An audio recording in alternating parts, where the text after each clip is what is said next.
اعوذ باللہ من الشیطان الرجیم بسم اللہ الرحمن الرحیم السلام علیکم ورحمۃ اللہ وبرکاتہ۔ دوستو، آج میں آپ کو اپنے پیارے نبی حضرت محمد صلی اللہ علیہ وآلہ وسلم کا ایک بہت ہی پیارا فرمان بتاؤں گا۔ ویڈیو شروع کرنے سے پہلے میری آپ سب دوستوں سے گزارش ہے کہ ویڈیو کو لائک کریں اور اپنے دوستوں میں زیادہ سے زیادہ شیئر کریں تاکہ وہ بھی اس سے فائدہ اٹھا سکیں۔ بسم اللہ الرحمن الرحیم۔ نرم دل پر آگ حرام ہے۔ حضرت عبداللہ بن مسعود بیان کرتے ہیں کہ حضرت صلی اللہ علیہ وآلہ وسلم نے فرمایا، کیا میں تمہیں بتاؤں کہ آگ کس پر حرام ہے؟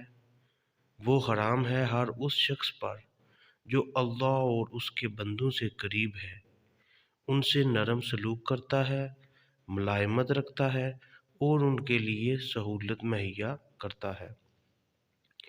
میری اللہ پاک سے دعا ہے کہ اللہ تعالی ہم سب کو نیکی کے کام میں بڑھ چڑھ کر حصہ لینے اور برائی سے بچنے کی توفیق عطا فرمائے، اور جو کچھ ہم نے پڑھا اور سنا ہے اس پر عمل کرنے کی توفیق عطا فرمائے۔